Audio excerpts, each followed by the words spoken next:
All right, and we should be live in about 6 seconds.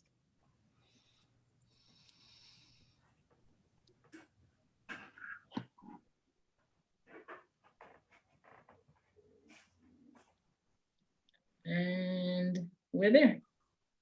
Wonderful. Welcome, everyone. Welcome. Thank you so much for spending your Sunday afternoon with us. Welcome to Take It to the Polls. This is an event hosted by the Governor State University Department of Social Work Community Practice Learning Lab. The Community Practice Learning Lab was developed initially by Dr. West and me in summer of 2020 in response to the COVID-19 pandemic.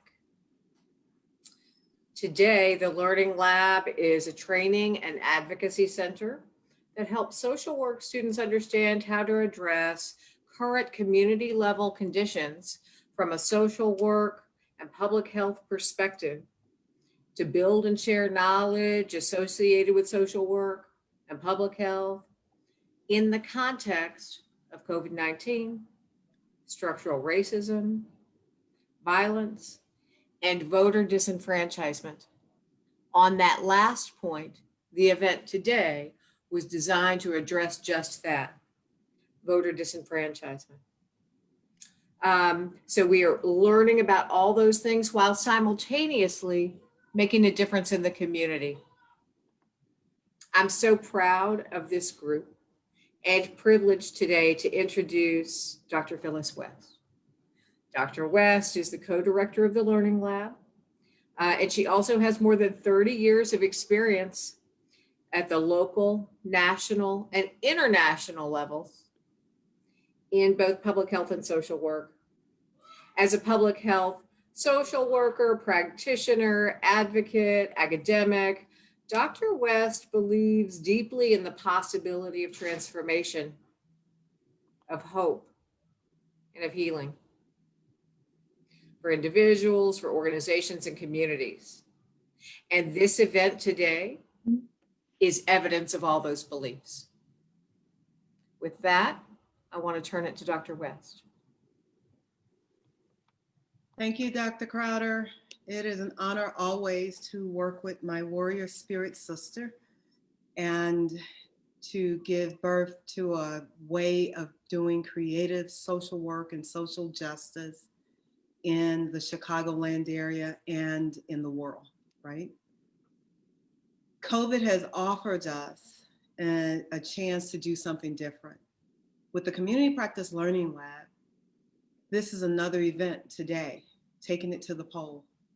Welcome to a discussion on one of the most historic events of our time, Presidential Election 2020. We in the Community Practice Learning Lab agree. Election 2020 reminds us in so many ways why we must vote as if our lives depends on it. Because it does. The election comes at a time where we have collectively been forced to live in a way that, right, in our homes, work, attend school, socialize, and even play at home. COVID will be marked as one of the ultimate paradigm shifts. Nevertheless, we still must live and thrive in the midst of COVID. One way to thrive is in memory of our many ancestors who sacrificed their lives for the right to vote. On this day, and as we have this conversation, may we honor and remember the work of courageous ancestral trailblazers. People like the man known for good trouble, civil rights activist John Lewis. Another one to remember, the woman known as the notorious RBG, Ruth Bader Ginsburg. Please let us not allow their passing be in vain. My charge to the panel is to stimulate us in a conversation about what can good trouble look like during this election. Black Lives Matter. The movement is real. It's here today. We need to pay attention. social and political unrest in America and throughout the world says, pay attention. 100 years since the women's suffrage movement. What does that mean now that someone who has replaced Ruth Bader Ginsburg is very opposite and different? What does that imply? What are the implications for our history? 66 years after the beginning of the civil rights movement. And nonetheless, in the wake of COVID and the COVID pandemic, where we have had over 9 million cases and 232,000 deaths, what are we to do? So I leave you with this quote. I ask no favor for my sex. All I ask for are my brethrens is that they take their feet off our necks. That was by Ruth Bader Ginsburg. And how symbolic, right? Feet off the neck. How many times? As I said earlier in our conversation, I ask you one more time, what can good trouble look like during this election? I am going to turn it over to answer that question with our moderators. Our moderators for today are Misha Wofford and Shalisa Grizzard. Misha is in her final year of the MSW program at Governor State University. She also holds a master's degree in human service administration. She earned her bachelor's degree in psychology at Western Illinois University. She has worked at various private and state agencies for over 25 years. Misha is a proud and active member of Alpha Kappa Alpha Sorority Incorporated, yay, Chi Omega Omega chapter located in Chicago, Illinois. She enjoys participating in community service projects, learning, and teaching others about investing and listening to soulful music in her spare time. Shalisa, the co-host for today and moderator, Grizzard. Shalisa is in her final year of the MSW program at Governor State University. She has a bachelor's in clinical counseling psychology. Shalisa has worked in social service for over 30 years, concentrating on mental health and child welfare. She has worked at UCP Seguin of Greater Chicago for the past 10 years and is currently focused on child welfare adoption. In her spare time, Shalisa enjoys watching reruns of Law and Order, SVU, and is a fan of blues music. I think I'm going to join her on the blues music. I turn the screen over today to Misha and Shalisa so we can explore what does good trouble look like in the midst of this election. Take it away, people. Good afternoon, everyone. And thank you again for joining us as we take it to the polls today. I'd like to introduce our panelists. We have 4 amazing panelists. We're going to start with Ms. C. Betty Magnus. She's a civil rights activist for over 40 years. She was a facilitator for the 1996 Democrat National Committee training and the first African-American elected state chair of the Independent Voters of Illinois, independent precinct organization. Currently, she's the co-chair of the Chicago Women Take Action and the Illinois political director of National Rainbow Push Coalition. She is a member of the Policy Council of Citizen Action in Illinois. In January of 2020, she represented the LWV at their focus workshop at the Union League Club, discussing the importance of the Census 2020. Currently, she is the Issue and Advocacy Director on the Chicago Board of the League of Women Voters. Thank you, Ms. Magnus, for joining us. Our second panelist is Crystal Gardner. She's a community organizer known for her involvement in #Rename Columbus Park and the art mural at the Guyan Hotel on Pulaski and Washington in Chicago, Illinois. She is a 35-year resident in the Austin community and the founder of Protest to the Polls. She is a board member on the Justice Renewal Initiative and the daughter of politicians. Ms. Garner is a labor union organizer by day and a Black revolutionary and change agent by night. She is recommitted to advocating for and developing her community and people. Thank you, Ms. Gardner, for joining us. Mr. Jerry Davis L., who is a QMHP, MSW, CADC, which is a certified alcohol and drug counselor, in addition to a CODP1, which is a co-occurring substance use and mental health disorder professional. Mr. Davis L. is a supervisor and coach for BAM, which is Becoming a Man Training Academy. He works as a therapist for the GROW community organization in Roseland. He is an organizer with the People's Lobby organization as an expert and a voice around policies affecting mass incarceration and returning citizens.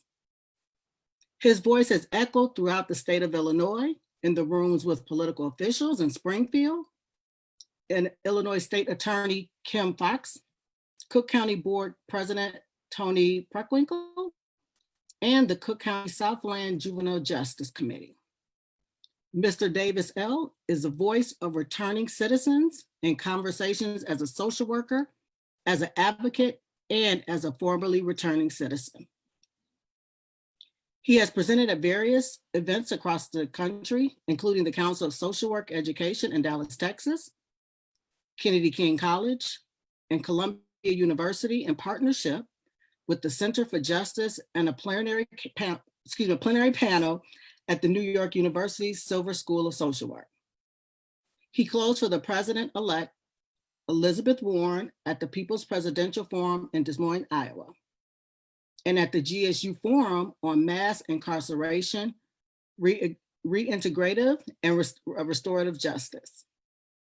In 2018, he was a commencement speaker at his graduation from Governor State University, where he obtained his master's in social work. Mr. Davis L. is a founding member of the Generating Hope, a student organization at GSU that provides support and advocacy for individuals who have been impacted by mass incarceration. Thank you, Mr. Davis L. Last, but surely not least, we've got Mr. Lester Van Moody. He's a Chicago native and a recent GSU alumni who is a social and political activist. He is on the front lines for change and advocacy. While tackling his studies and working many leadership capacities at GSU, including being on the GSU Student Senate, Mr. Moody encouraged his peers to not only register to vote, but to go to the polls and vote through the Rock the Vote campaign, which was an initiative that was also started at the Student Senate at GSU. Thank you, Mr. Davis. Thank you, Mr. Moody, for joining us. So those are all our panelists, and we'd like to thank you all for being here today. So I'd like to get started with the, jump right in and start asking questions. So my first question is for Ms. Magnus. Knowing how,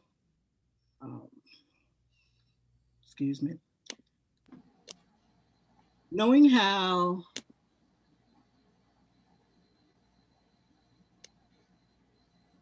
I apologize. Knowing how Mish, I'm going to go ahead and throw out some statistics for them so that we can start and we can get some questions going from there, okay? Okay, thank you. Sure. And I have a screen. Let me do this for you real quick.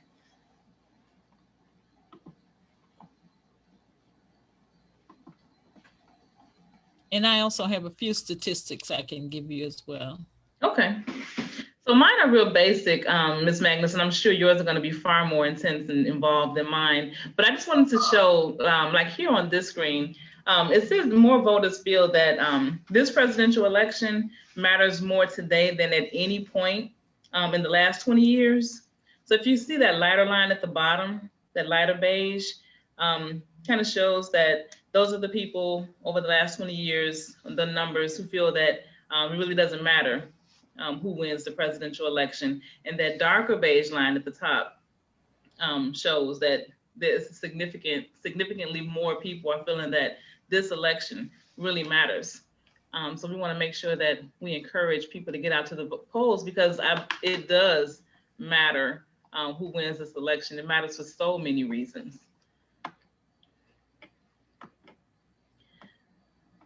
Well, we will jump right in since Ms. Magnus stated that she has some statistics as well. Well, it's kind of historical background more than statistics.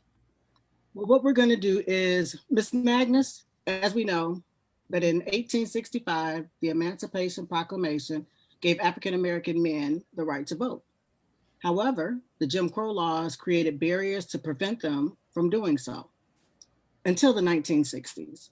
We also know how the women's suffrage movement impacted women's rights in voting. So, Ms. Magnus, can you tell us why it's so important for us to get out and vote? Well, I think just to carry on what you just said, for one, even though Black women participated in the women's suffrage movement for the right to vote, they were not given that right. Initially, when it was started by Alice Paul, she found out that she had to involve Black women because white women were furious that Black men had the right to vote, but they did not. She found out she had to involve Black women in the movement as well. Well, when they had their big march in 1913, Ida B. Wells, who was also a part of that march, Alice Paul told her, "You're going to have to march at the back." And Ida B. Wells told her, "Absolutely not. I will be going with you or not at all." And she said, "I am not doing it for the future for myself, for recognition. I'm doing it for the future of my whole race." And they ended up marching. As you know, they still didn't get the right to vote at that time. It was not until August of 1919 that it was ratified. The 19th Amendment was ratified, and it still didn't give the right to vote to Black women. We received our right in 1965 when Lyndon Baines Johnson signed the Voting Rights Bill. Recently, the Supreme Court has tried to turn back those rights, and anyone who's lived in this country since 2016 has found that our rights have been terribly restricted. And anyone that has tried to vote in this season sees how bad it has been. A couple of days ago, a white man with a dog walked up and down a voting line as Black people were trying to vote with his dog. The police said they couldn't do anything about it. He had a right to walk his dog. Well, the Election Protection Hotline, which is run by lawyers, and I can go into that later, but they called the Election Protection Hotline, and when the lawyer explained to him that what he was doing was intimidating voters and that was a felony, all of a sudden, he kind of decided maybe he didn't need to walk his dog there after all, and of course everybody knows about the John Lewis Good Trouble March. They are not saying it on the news, but the march yesterday of the 200 people in Carolina was a John Lewis Good Trouble March of people going to the ballot box, and they pepper sprayed them. And the Biden bus that was knocked off the road by Trump supporters and the president's on the phone on the campaign trail today, laughing, saying what a big joke it is. So voter suppression still exists, and anyone that was here in 2016 didn't feel that they had anything to fear by going to vote or not going to vote, and they didn't, but now they are, and we all see that we have a reason to go vote right now. Thank you very much, Mr. Magnus, for that information. I also have a website I'd like to refer you to. There were 7 key African-American women who were involved in the movement: Anna Julia Cooper, Mary Bennett Talbert, Sojourner Truth, Mary Church Terrell, Adela Hunt Logan, Ida B. Wells. And as you know, we recently in 2019, February of 2019, named Congress Parkway after Ida B. Wells. And I'd like to refer people who are watching to idaslegacy.com so they can go on that website and find out what African American women did before today to give us the right to vote. Thank you. Thank you so much. And we'll have that slide and that information on the last slide of the discussion. Okay. And we'll be and have interviewing our next panelist, Lester Van Moody. Alicia. Okay. So thank you. So Lester, how are you? I'm doing good. How are you? Pretty good, pretty good. So Lester, I had having a couple of conversations with some people over the last few weeks. And it's been said, just kind of doing some research, that there were 50% of eligible young voters who between the ages of 18 and 29 that actually casted a vote in the 2012 general election. And those votes counted for about 23 million votes during that election. Okay, and so 19% of all the votes in 2012 came from our younger population. So there are some people who are saying that, including some of our elected officials, who say that the young people, it's the young people who don't vote. What are your thoughts on this? So I actually do agree to some extent, because this is my personal opinion, that many millennials don't agree, might not either don't agree with either party. So when they're down to the final two, we might not agree to that person or people because we feel that they may not have our best interests at heart. And it's like even in the 2016 election, when it was Trump versus Hillary, most of the millennials felt that it was we would pick the best of two evils. So we feel that our voices as millennials are not being heard well enough. So which means that we won't take it as seriously when it comes to voting. So I'm very surprised. Well, I'm not surprised, but surprised that the number of millennials who actually voted was that high. But I'm not surprised at the ones who did not vote. I'm not surprised at the reason why they did not vote, because we feel that our voices are not being heard by the people who are the candidates who are running for these positions. So I do agree. Okay. And so even with the 23 million votes that they generated, you still feel that they don't show up and show out at election time?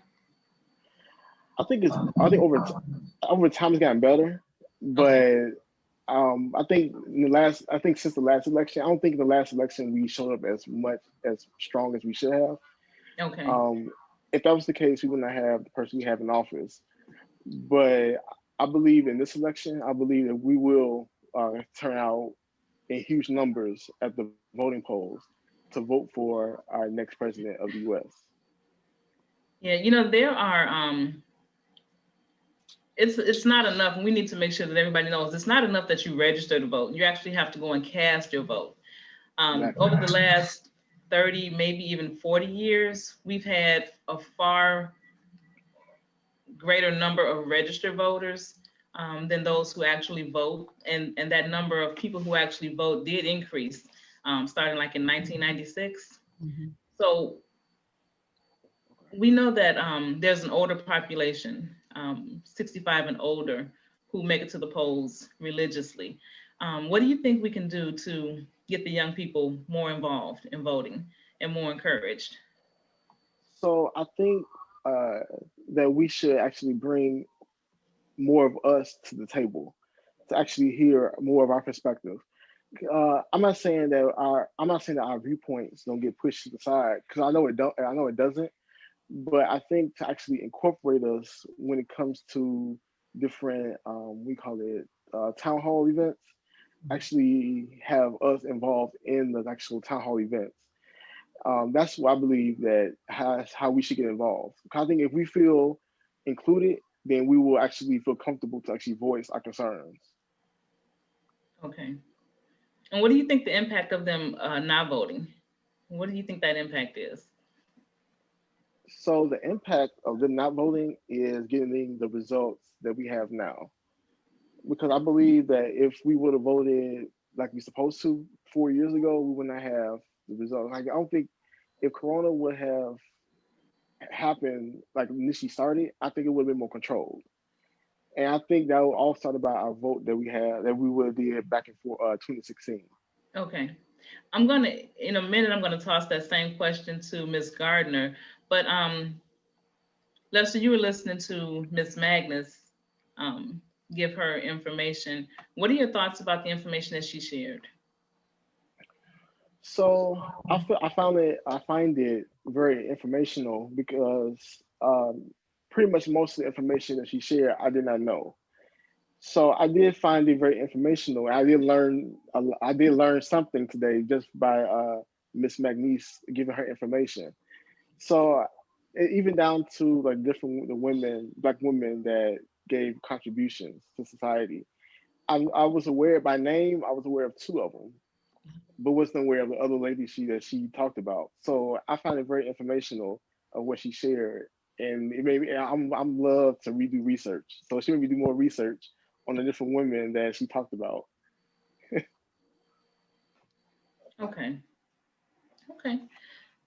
So then, Ms. Gardner, what do you think about the younger population and their vote?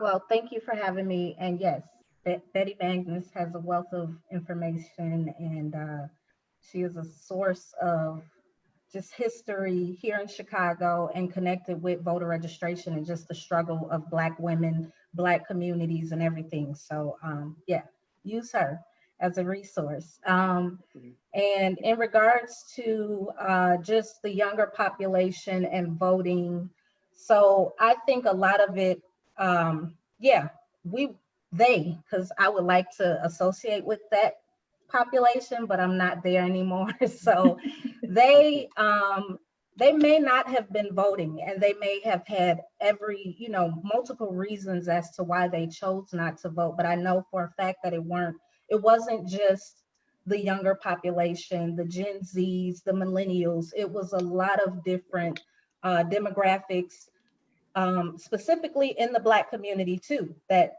refused to participate, or didn't, think that it was important. And then here we are today. I believe that the only way that we can engage younger voters and non-traditional voters is through education.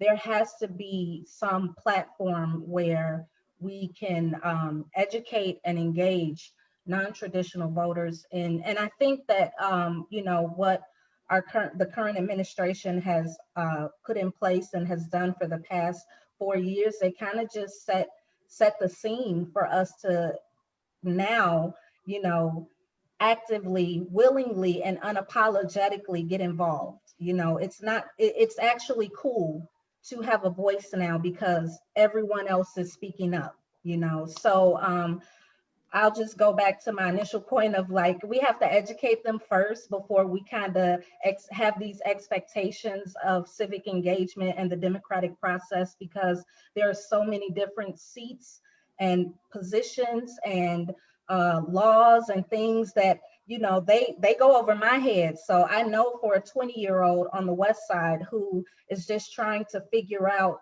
how am I going to eat or feed my children,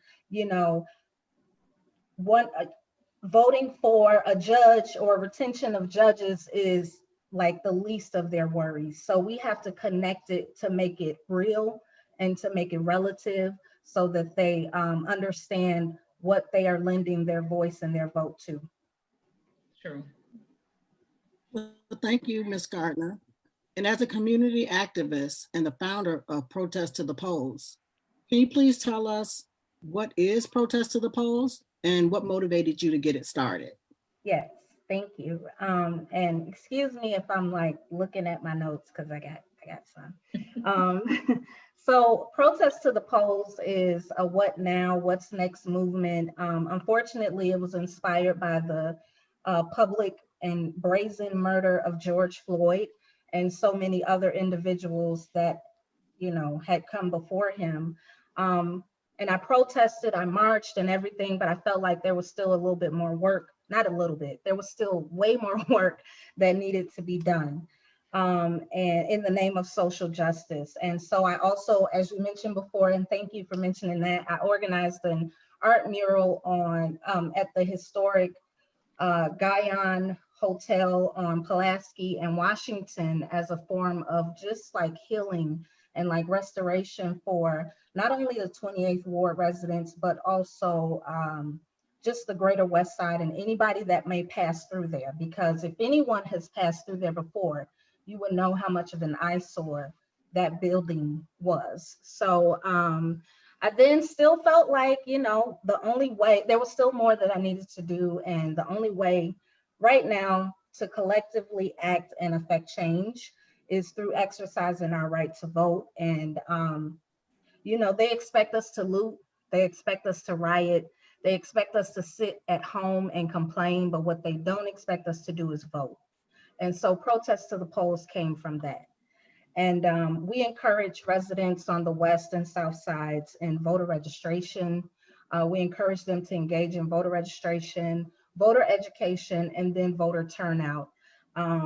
We also, and this is brand new and very fresh, like I said, it came from George Floyd's murder. So we are continuing to engage both traditional and most importantly, non-traditional voters. You have the formerly incarcerated, you have homeless, you have our young folks. You know, with this pandemic and there's no end in sight, we need to make sure our seniors who have been holding it down for us at the polls historically, we need to make sure that they can get their votes in, you know, confidently and safely. So those non-traditional groups, trying to engage them as well as our traditional voters to be a voice and to be a change agent and say, hey, I'm going to get deputized so I can register other voters in my community. That's all of what protest to the polls brings, because the weather won't always be protest friendly. So we have to feel that, you know, energy and that that anger, that frustration, because I had it all. And, you know, we are still losing our brothers and sisters in the midst of this Black liberation movement that we're experiencing. So we have to channel all of that into collective action at the polls. Thank you very much. Thank you very much for that. Can I say she also registered homeless people? She didn't mention she was going to the homeless up and down Madison Street registering people. Yes. Wonderful. Wonderful. That's good. Thank you. So now we're going to talk a little bit with Mr. Davis L. Shalisha. All right. So thank you, Jerry, for joining us this afternoon. We really appreciate it. You're welcome. So Jerry, you work with formerly incarcerated young men. You're the co-founder or one of the co-founders of Generating Hope. And we know you're very passionate about returning citizens. Why do you think it's important for returning citizens to vote? First of all, thanks for having me. I got to marinate for a minute because the three went before me got me on fire right now, right? So I was just trying to stay on course with the question, but it's truly an honor to be on the panel with these three. But, you know, for returning citizens, because sometimes the stigma, we get left out. You know, so myself as a returning citizen, I vote because my ancestors sacrificed so much for this privilege. You know, and I vote my conscience. I don't vote just straight Democratic and Republican, but I do vote. And, you know, I believe we must not only vote, but God, we have to hold these elected officials accountable and not let them just get away with selling us out to the lobbyists, because I've been in Springfield and self-interest groups until the next election, and they're back in our neighborhoods. You know, for example, when I reflect back, just looking at the Speaker of the House, Nancy Pelosi, and Senator Majority Leader Mitch McConnell, you know, they playing politics with people's lives over a stimulus bill. And I think it's been over like 6 months since they gave away a $1,200 stimulus check to the less fortunate and bailed out corporations with millions of dollars. And I'm like, really? You know, while people losing jobs, houses, and et cetera. But on the flip side of that, you got other countries like Canada who gave their workers and those on unemployment $2,000 a month for 4 months. Mm-hmm. There are several other countries that like took this course of action for their citizens. And so as I constantly reflect back, I look at like this 2020, President Lyndon B. Johnson signed the Voters' Right Act of 1965. So it's like, why returning citizens, some states don't have the right to vote restored. Illinois is a state where you can vote, but there are many states where returning citizens cannot vote. So it's like, why are we still addressing this in 2020, the voting right? And then it's possible because Black people who make up the majority of the prison system in the United States are disenfranchised from voting because of previous criminal convictions. And then I'm a history buff, so when I look back at my ancestors, it was like, why was they deprived to read and write? And I think Carter G. Woodson said it best in The Miseducation of the Negro. If you control the man thinking, you don't have to worry about his actions. So when I reflect back, like on the Democratic Republics, they sold out the Black and brown community with promises, with no merits, and how our communities are still being redlined, degraded, marginalized, with lack of resources. I'm a drug counselor and mental health professional, so I'm in these communities. I'm on the front lines. And I'm gonna stop right there because I can go on with this tangent, but that's Can Okay. I add something? To what he just said? Because what he said is just so profound and important. I work with the Just Democracy Coalition. We worked for the last 2 years to get the book put together called Know Your Rights, which has to be presented to anyone being released from prison. And it also contains the information on how they can register to vote and explains to them that once they are released from prison, they are eligible to vote, to register and to vote. And based on, I know what you're working with. And I just think that I feel so empowered by the fact that I was able to be a part of a group that worked to get that. And we also worked on getting a polling place in the jail. So about 2,000 detainees who are not currently convicted of anything, but in jail simply because in most cases they can't make bail, were able to register and to vote in this election. And those are the things we have to be concerned about, what we can do for those persons who can't necessarily help themselves at that point. And that's why I think what Mr. Davis L. is doing is so important. I just wanted to say that to you. Thank you. Yeah, thank you. So, Jerry, have you seen, I know you're working with returning citizens, have you seen the polling place at Cook County Jail? Well, this year, due to COVID, I couldn't go in because I normally go in, but Ms. Magnus was right because I do the work with the People's Lobby. So out of 5,400 detainees, 2,000 have registered and have voted. So Very good. That's impressive. That's a fact check. She's right. Okay. So thank you, Ms. Magnus, for the great work. All right. Well, thank you, Jerry. You're welcome. Well, thank you for all the panelists for giving us your perspective and your knowledge on those topics. We're now going to have question and answer with the audience. We do have a question from, let's see, we have one from a senior activist, Pat Flagg, from the West Side, and would like to know how to connect with activist leaders. Ms. Gardner, that question is from Ms. Gardner. Yeah, I would give my number because it's pretty public anyway with my career. So, but Facebook, Crystal Gardner, Instagram, Protest to the Polls. I'm not sure if she really does all that on social media, but if she inboxes, I guess, the Community Practice Learning Lab, and I can give you my information and give it to her, my cell number. Because we do have elections coming up in February and April. So, it doesn't just stop here on Tuesday anyway. So we have to, yeah. Those local elections are very important. Mm-hmm. Sometimes more important than this one on Tuesday. Well, for all the panelists, in past elections, the Electoral College has impacted the presidency, and many Americans don't understand how. Would one of you please explain what the Electoral College is and how it impacts the election process? I think that's for Miss Betty Magnus. Somehow I knew that. Okay, the Electoral College was selected allegedly to give an equal election rights to every state. In my entire life, I've only met one person who was a member of the Electoral College, and that was Reverend Willie Taplin Barrow. And I think Reverend Barrow got to be a member of the Illinois Electoral College when Jesse Jackson Jr., who was a member, was elected to Congress. It had to do with owners of property as well, which was very similar to who could vote and who could not vote.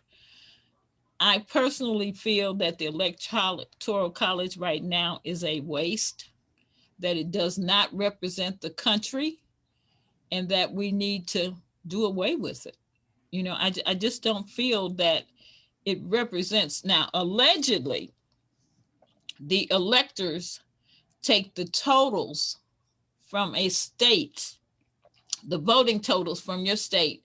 So if candidate A got 10,000, candidate B got 7,000, then they must vote for candidate A, the person who got the most votes in their state. In the last election, there were times when it was almost equal in some states, and the electors decided to support the current president. Recently, the Supreme Court had a ruling that said, if your state is a majority for candidate B or candidate A, then all of the electors must vote for that candidate. Now, we'll see if that happens in this election. It did not happen in 2016. Had that happened, then we may have had a different person for presidency. I'm gonna go back to what Mr. Van Moody said. He said he researches a lot. I'm going to suggest that the people who are listening research the Electoral College. Find out who the electors are from your state. I think in Illinois, they're selected by the state legislature. But find out who and why, and find out how you can be a part of the group to get rid of the Electoral College if you are so inclined. If they've been talking about that a lot in the news about the Electoral College, getting away with it, should we maintain it? So that's excellent information, and thank you for sharing that with us. Ms. Magnus, I'm sorry, I did have a follow-up question. How do you think like regular citizens like myself can get involved in that process, influence change in that Electoral College? I mean, how will we go about? Okay, that was my reason for posing that suggestion. First, you need to research the Electoral College and how they're selected here in Illinois. As I said, I believe the state legislatures determine who becomes a member of the Electoral College. And that's probably based on clout, for lack of a better way of putting it. Mm-hmm. Okay. So I think, like, if I can add, just as the activism and holding those state legislators accountable, it doesn't stop after we vote for them. Actually, that's when it begins, the hard work. And we can even add that to the agenda, because I'm just learning this as well. Like, you know, how does that work, and how can we, protest to the polls is nonpartisan, but how can we advocate for a fairer, more equitable Electoral College or representation from Illinois, you know? And you need to know that, as you said, all politics are local, and every single state representative is up for election now. Every 2 years, just like Congress, your state reps are up for election. You need to know, and I say this all the time, you need to know your political address. I've had people ask me about judges this time around, and I said, well, what judicial subcircuit do you live in? Huh? I don't know. On your voter registration card, you live in a precinct. If you live in Chicago, you live in a precinct, you live in a ward, you live in a county district, you live in a state rep district, you live in a state senate district, you live in a board of review district, and you live in a congressional district, and you live in a US Senate. There are only 2 US senators, so you have 2 senators in your state.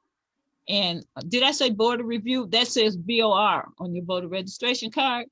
But you also live in a judicial district. The judicial districts, here I go with history lessons again. Judicial districts were designed because in the past, all judges had to run county-wide, and the chance of an African-American or a Hispanic or even an Asian getting elected a judge were between slim and none. So they divided the county up into judicial districts. So you now have a judicial district for Hyde Park and the 9th Ward and the 8th Ward, but they're not specifically to wards, but you need to know who your judicial district is, because on the ballot, some judicial districts have new judges running, and in many cases they are women. But if you don't know what judicial district you live in, I can't suggest to you who you might want to vote for. So but you have to know what judicial district you live in. So definitely being knowledgeable about where you live, the politicians in your area, that's definitely important. That's your political address. Where you live is your political address. Okay, okay. All right, and so we know that election day, right, is Tuesday, November 3rd. But what happens after the election? Lester, what do you think happens? What are your hopes for our society after the election? So I hope that in our society after the election is pretty much one to like transition. So I guess in our society we come to the grips that whoever becomes president is president for the next 4 years. Doesn't matter if we agree or disagree with that person. Hopefully we all agree with the person that becomes president and vice president. But I hope that whoever that president may be are able to listen to the citizens who voted for them. Even after January, when that president gets sworn in, that they actually listen to the struggle, especially after 2020 has been 1 year of a struggle already. So I'm hoping that that president actually listens to the citizens to make it a better place, to help us through the crisis we're in, either if it's racial or medical, dealing with COVID. So that's what I'm thinking. So pretty much listening to the constituents and the citizens of the nation after dealing with the year of crisis. Okay. Jerry, would you like to add to that? Sure. You say the hopes of yeah, what do you hope for our society? For me, it's just to tell the troopers, because everybody's not on the front line, just like to not get weary, because the real fight begins and the struggle continues after election. You know, I'm just not one to look for my oppressor to be my savior. So I know after this call, you know, I'm studying for my LCSW, so I got to go back in the underground and do some work, which is going to help my community in the long run. So, I mean, and I'm just saying this off the record for me, I really don't even, I voted, right? But I don't care who wins the election, because I know the work I have to do, right? And I know there's one president, whoever come in, I mean, it's the lesser two evils. You know, I mean, Biden was one of the one with Clinton, them who did the tough crime bill. They got people locked in jail, 3 strikes laws for life. You know, so when I look at all that, it's like, what are we going to do as individuals, especially African Americans, in our own community? What are we going to invest in our own community so we don't have food deserts and pay loan stores and barbecue chicken? And, you know, when are we going to invest in our own? Because our ancestors had a vision, right? And so we still with the same problem 400 years later. So when I look at Magnus, like, I got to take the torch, right? And then I'm 54. So some way I got to give it to Ms. God and Mr. Moody who's doing the work. But right. We can't get weary in the work. And I believe everybody has a purpose in life. Now I found my purpose. I'm transparent. People know me. You can Google it. I've been to prison 7 times. People counted me out, right? My daughter was murdered a month before I got out. They looked at me as a number, just like these politicians look at you a vote. My counselor, this what made me find my passion in social work, looked me in my face in prison a month before I got out and told me I might not make it. Why? Based on a number, based on most African Americans don't go get counseling, based on her perception, I'm going back to the same community, which I'm not in. But she didn't know at that time, by the grace of God, I was already connected. So I had a 10-year plan. I knew what I had to do. And the struggle was real. So my thing is like, I was created for such a time as this. So my hopes and my work is the same as my ancestors. You know, America who lives up to its constitution. And we're going to hold them accountable for it. And that includes every American citizen. The God-given right for life, living in the pursuit of happiness. You know, and that's my purpose. And I got to keep the fight, even when I get weary, right? I got to look why I do the fight. And my part of my fight was that when my daughter got murdered and I forgave her accuser, I knew her life wouldn't be in vain. So when I get weary, right, and when I work with these youngsters and I just want to give up because I work with violence prevention youngsters, it's like, okay, if I do, her life is in vain. So I have to not only just be a model to them youth, right? I don't be a hypocrite and tell them to do something that I'm not doing. I have to model it. I have to like be able to go on the front lines, even though I'm fortunate, you know, my economic status has changed, right? That I don't forget I came from the West Side. So I can't feel afraid to walk on the West Side and go on the West Side, right? And just show them what change looks like on the other side, especially with brothers with returning citizens. I do a lot of work with the People's Lobby. It's like, you know, we have to reach back. You know, I got 2 brothers that get out where I do a group once a month, did 30 years, been locked up since 18. You know, and my argument, and they know I'm transparent with the People's Lobby, is like, okay, we're going to help these guys build a voice, but they need a job. You know, and I had these conversations with them, and I have to be a realist with myself, right? Because I'm at the space where I know my worth, my value, and they know me, and I like tell them, you know, some liberals on there, the People's Lobby, but I said at the end of the day, you can go back to being white. I got to stay black, right? And I have to be conscious of that, right? Because people will use your voice and your story, right? But I know men and women didn't give me it. It was my mama and my grandmama and my kids, they prayers that made me transition from 7 penitentiary bits to where I am now, whose case has been sealed, right? And put me in spaces where people like me probably couldn't even be. I've been in Springfield, I've been in offices with Tim Fox, you know, the president-elect Living Warren. People like me, they count me out, they'll close the door. So I needed them credentials, just let me in the room, I got them here. So I gotta have these credentials just to get in the room. And when I show up, God can show out. So it's like, I didn't get here to be afraid.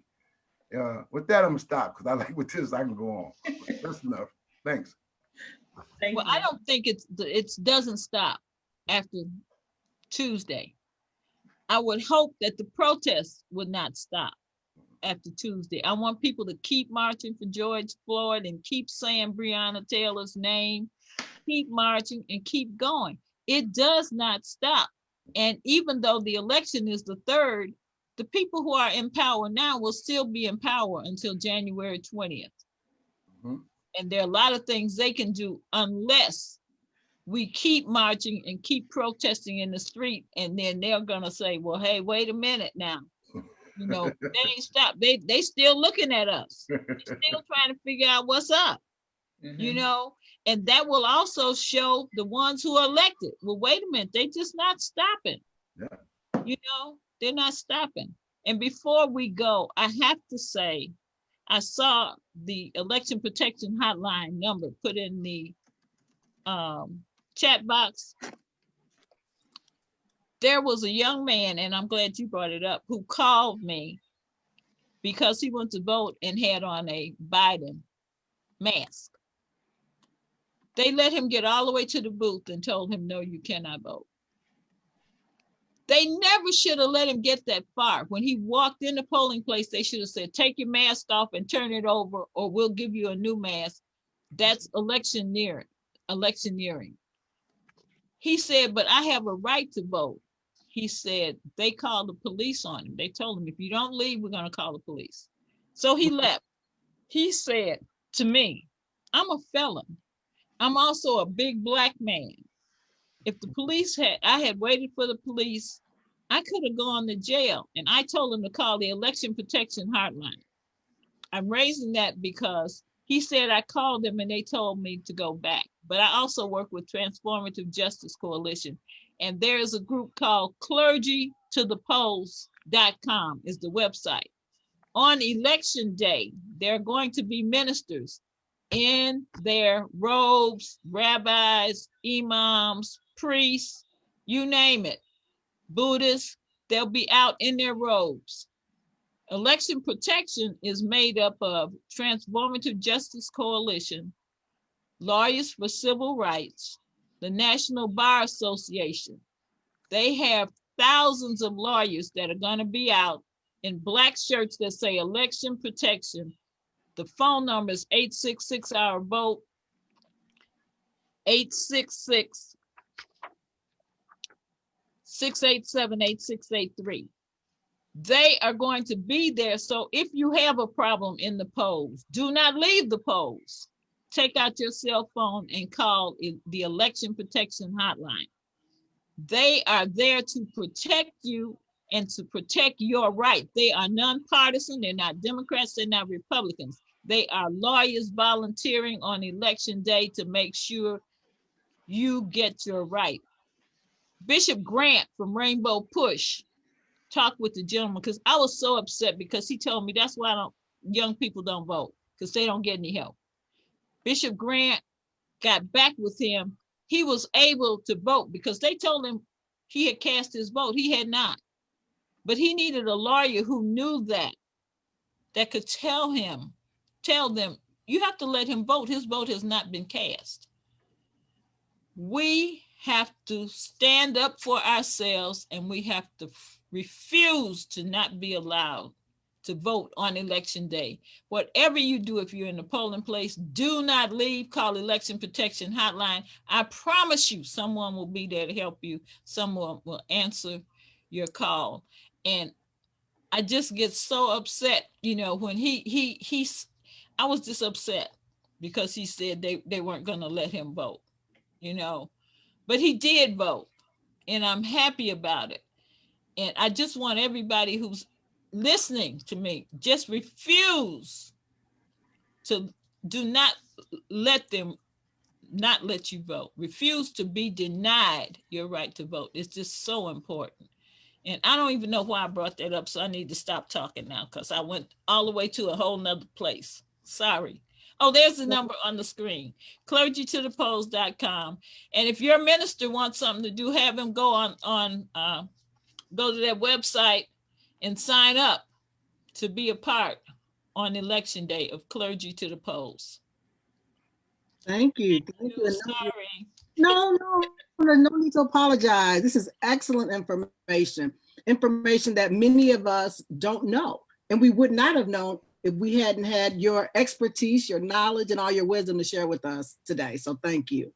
Thank you. Great information. Great information. And I just want to add this idaslegacy.com, Ms. Magnus, that was the website you were talking about earlier. Look up, that's where you can get all the information. It's 7 different women speaking and giving one of the thoughts from each one of those 7 women. The last person does Ida B. Wells, but there are 7 African-American women here in Chicago who have taken each one of those women, and each speech is about a minute and a half long. You can go on idaslegacy.com and pull them up. It's called The Faces of Suffragette Women.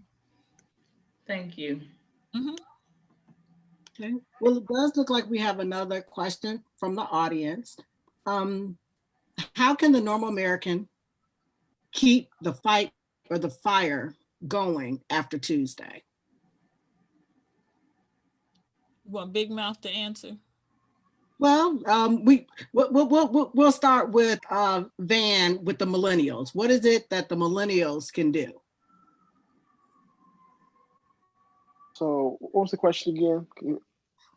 How can the normal American or the normal millennial keep the fight going or keep the fire lit after the election on Tuesday?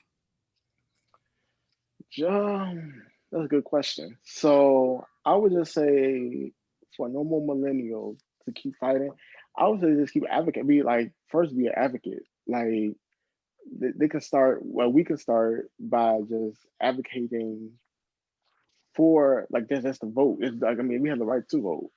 So I would say just advocate for that, to push that to my peers and continue to advocate. That's what I would say.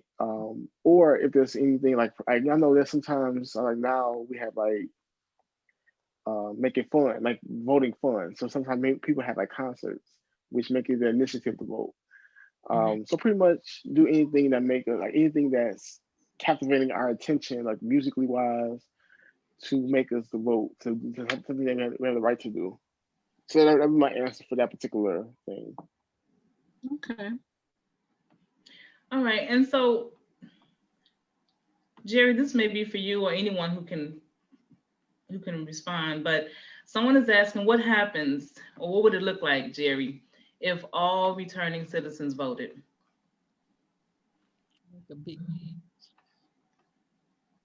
Real change. It would definitely change the paradigm shift. You know what? When I look at that, right, and I look at like it's like about 5 million plus votes of just returning citizens alone. And Illinois is one state. Once you release, your voting rights are restored. But there are states like California, the voting rights not restored. I had the data with all the states that's not. But just if you just look at it from that point of view, how we could change the narrative. I mean, I've sat with some, I'm not gonna throw no names out. When I was at Government State fighting the policy of the ban of box, HB 3142, which put on a box on a application for admissions, have you been convicted of a felon? So I've sat with some of these politicians in Springfield, and they just so far removed from reality, right? And they just have a stigma against returning citizens, you know, and they implement these certain policies, you know, like I said, with the Clintons and Joe Biden and other politicians. And even, I mean, he apologized for it. I recall the Democratic Congressman Charles Rangel, who looked like me, who thought the policy in its initial stage was for the good, but it just created a flux of mass incarceration. You know, so I definitely believe if the 5 million plus returning citizens across the United States of America, who look like me, majority, probably 70, 80%, we would change the narrative of this nation, right? And we would get real men whole. That's the work I do with the People's Lobby. And as a therapist, you know, we're treating these brothers coming out who got substance abuse issues. And that's some of the real problems, mental health issues. Them are some of the real problems when they go back into their community. And our sisters been holding up so long. So now we're dealing with all these dilemmas, right? And we're trying to take our rightful place in the affairs of men, but we can't because I can't get a job because of my returning citizen. No, I can't. And my belief system just is changed. Like, it's like I'm caught up in this grip and I want to get out, but I don't know how. So I don't have a lot of male role models to show me how to get out, right? So that's what I model. I model what the change looked like after being down 7 times, after going back to school for 7 years, getting 2 degrees, you know, envision own working for myself. You know, and then people know me. I didn't go back to school for work for nobody, right?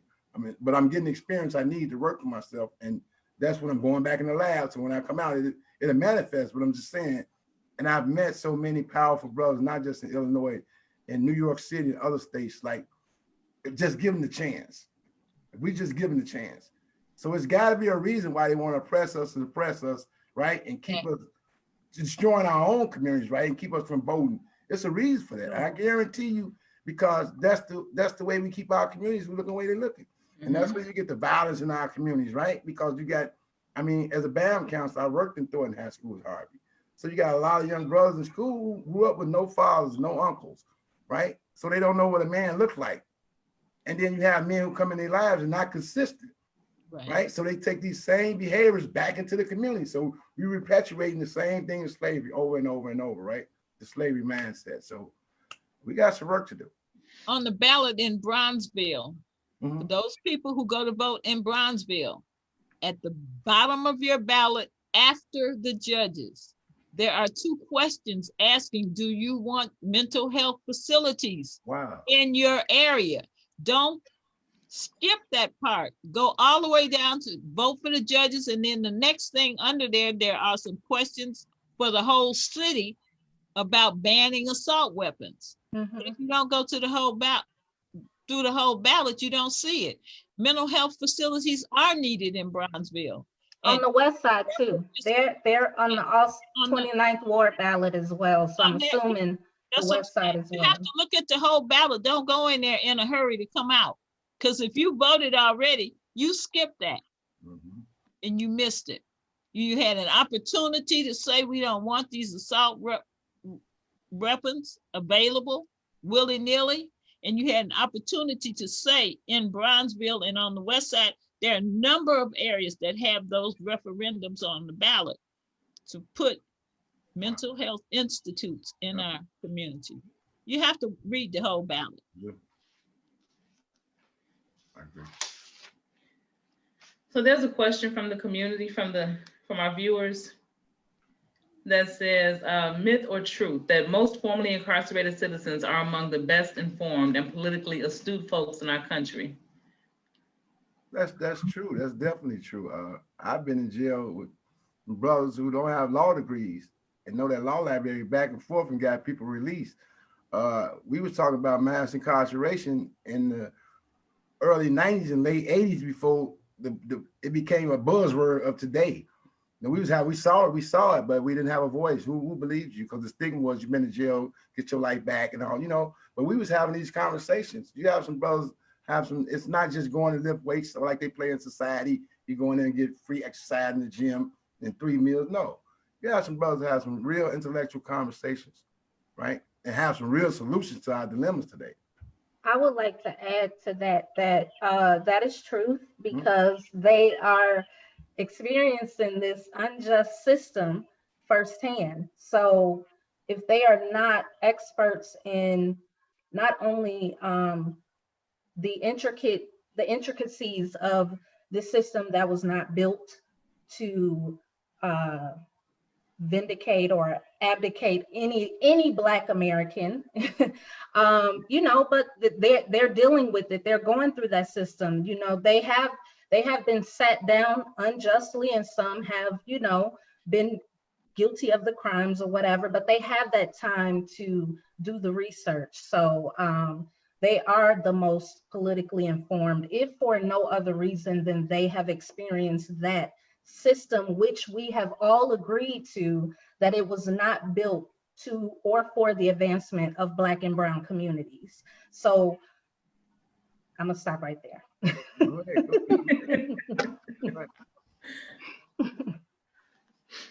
Okay. So this says, how long on average does it take to complete a full ballot? I'll take it if nobody else wants to, but I have to start with mine. I ordered a vote by mail ballot, so I was able to take all the time I needed to fill it out. And when I filled it out, I sealed it up. I followed the instructions. I signed it where I was supposed to sign it. I printed my name where I was supposed to print it. I went to an early voting site, and it took me 2 seconds to drop it in the box. That's how long a vote by mail ballot takes. Now, Ms. Magnus, you said that into a booth, if you have done any research before you went in, or if you have what I call the cheat sheet, meaning you went to, I gave you a Jesse Jackson personal endorsements, or you got personal endorsements from Cook County Bar, or you got endorsements from someone that knows the whole system. When you go into the booth, you take your piece of paper, because it's not illegal to take it in there. And on average, it might take you 5 minutes, because you're on a touch screen system. You still get an actual ballot printed out when you complete it. So you could be in there 10 minutes, or you could be in there less, depending on how much research you do before you go into the booth. The length of time you have to wait before you get to the booth is a whole nother story. So that depends on where you go. But that actual ballot, Ms. Magnus, it's correct that even though you had a mail-in ballot, they just mailed you the ballot that you actually get at the polling place, correct? It's Correct. The same ballot. Correct. And there's no time when you're in the polling place. Once you're in that booth with your ballot, you can They take cannot rush you. You can stay in there an hour if you want to. There's no law that says you must come out of this booth in 2 minutes or 5 minutes or a half an hour. If you take an hour to go through your ballot while you're in there, that's how long you have to take. Okay. Don't let anybody walk past like they're getting ready to ask you nothing. You have as long as you need. Mm-hmm. Fill out your ballot. That's your right. Okay.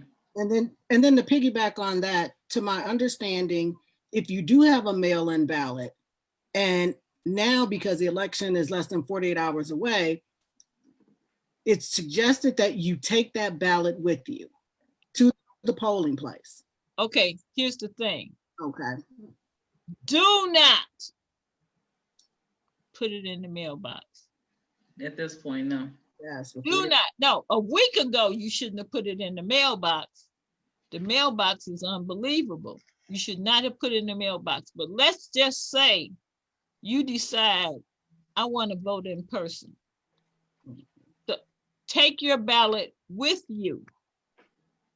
If you do not take it with you, they will make you vote what is called the provisional ballot.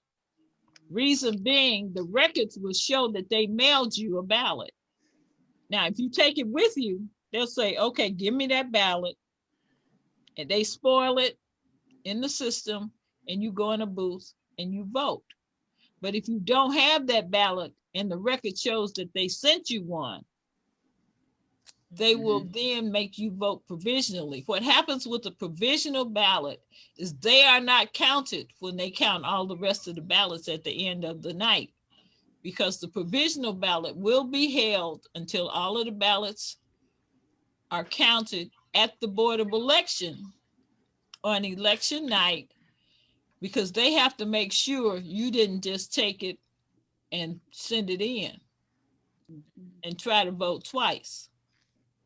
So there's a tracking number on your ballot, but you have every right to change your mind and not want to vote. Now, if you want to take that ballot and do like I did, spend that 2 seconds to throw it in the box, there are a number of places you can do that. There are 26 libraries in the city of Chicago, and good news for Chicago residents who have not voted yet and have never been to the United Center. Election day, there will be voting at the United Center, and where the voting booths are, when you finish voting, you can go take a picture by the Michael Jordan statue. And there is free parking at the United Center if that's where you want to go to vote. You can live anywhere in the city of Chicago. You can go to the United Center and vote. There will also be 2 drop boxes. There will also be drop boxes at Wrigley Field and Guarantee Field. Is that the name of it now? All I know is White Sox and Comiskey, but Guarantee Field and Wrigley Field will have drop boxes also, in addition to the 26 libraries. And all of the early voting sites become super sites on election day. So if your polling place is real crowded when you go there, you can go to one of the super sites, which was at one time an early voting site, and vote as well. But all of those who've never been to the United Center, if you want to, I would run over to the United Center and vote and take me a picture with the Michael Jordan statue. That's just another little tidbit information. Mm-hmm. Thank you so much, Ms. Magnus. We have another question. If I wanted to vote early on tomorrow, what location options do I have to early vote? They're on the south side of Chicago and Chatham. Or how would you suggest it? I have the whole list if you want me to look it up, but the easiest way to find out is to go to chicagoelections.com, and then go to voting and click on early voting, and it will tell you where all the sites are. And we will have that information also posted on our Facebook page, the GSU Community Practice Learning Lab. So all of these numbers, the websites will also be located on there after the end of the event. And I just looked up a site. It's iwillvote.com. And so I'm going to put this. That's not a nonpartisan site, but it's a good site to look at. Oh, it's not? It's a great site. Okay. So I'm going to put it in our chat here. And if someone can share that in our Facebook, to our Facebook group. Vote.org is also another site. Vote.org. .org. That will give you all a site wherever you live in the country. And the Election Protection Hotline will also tell you where you can go to vote as well. Election Protection Hotline is a jack of all trades. Sounds good. Well, thank you all for your expertise and sharing your knowledge with us. We will be moving to a spoken word event by a GSU student, also a student in the Community Practice Learning Lab, Cordell Payne. Thank you everyone for having me. You all hear me? Yes. Yeah, we hear you, Cordell. Okay, so I came up with a piece that speaks to these things that for this current climate that we're in, with all the political activism and voter suppression and things that's affecting our vote. So many politicians, I don't know, making all decisions like one person rule. I'm used to just rolling with it, like heat meeting water. It's cool. Stop. This time I have nothing but fuse. So I'll light the spark and I'll be the ones to choose. They taking all the gain and we left with all the loss. You can never make change if you never paid a cost. They were trusted to serve and do what's needed for the free. Why they so good at locking up rights, throwing away the key? I don't want my people to suffer, so I'm voting some out. The errors of a few make corrections easier to carry out. I will be heard. I will be heard. My age is not a subtraction. While I'm voting people out, just use it as a distraction. I want politicians to sweat. If they were doing what they was needed, we wouldn't be viewed as threats. We're not at the table of policy, so we are leftovers of a meal. Police see me. Our communities are fighting, trying to rebuild. Stop wishing for the old days of us back in the field. How do I get involved? What problems can be solved? It starts with a choice. It extends to my voice. So I don't get misquoted. I speak it how I wrote it. If you want the damaged vote to sink so your hopes can float, get up, get out, and use your vote. And that's that piece. Thank you. Thank you. Awesome. Thank you, Cordell. That's awesome. All right, and we're going to have, I'm going to ask Dr. West to come back on with us. And while she's coming on, can I just say, if our vote wasn't important, they wouldn't try so hard to stop us from doing it. You better speak now, Ms. Magnus. Definitely. You better speak there before we do a closing. And thanks everybody for this outstanding time and information that you have shared. We know that this is just the beginning. There is, before we close, of course, we're going to allow the moderators to speak, but there's a final question about the day of that was in the Facebook that I think we should answer. Is it about registration? Yes, the day of. Okay. Illinois passed a law a couple of years ago called automatic voter registration. Of course, I worked with the group to lobby the legislators to get it passed. What that means is that if you never registered to vote and you want to vote November 3rd, take your 2 pieces of ID, one with your address, one with a photo, go into the polls, register, and vote all at the same time. So in Illinois, you can register and vote on election day because we have what is called AVR, or automatic voter registration. And then just to be clear, what do we need to, do we need our ID to vote? You need your ID to register. But not to vote. If you're already registered, all you have to do is go into the polling place and give them your name and your address, and the information should come up. They should not ask you for ID. Correct. But if you're not registered, You need 2 pieces of ID, one with your name on and one with a photo. And you can still vote. Not provisional, regular vote like everybody else. Thank you, Ms. Magnus. Misha and Shalisa, you have more? I definitely wanted to just back a little bit and step back and thank Cordell for his spoken word piece. It was powerful. It was great. We enjoyed it. Loved it. I definitely want to thank our Facebook audience for coming on and joining us in this educational event, taking the time out just to support the Community Practice Learning Lab. The information will still be posted on our Facebook page. You can always come back to it and look at it if you need a little more encouragement. Just thank everyone for your participation. Now, Misha? I just have a final word that I'd like to share. Well, many of us have had concerns about how the pandemic has been handled, about what it means for our healthcare, what's going on with our children's education, and about our basic fundamental rights to life, liberty, and the pursuit of happiness. So we should take all that, take it to the polls and vote. Thank you.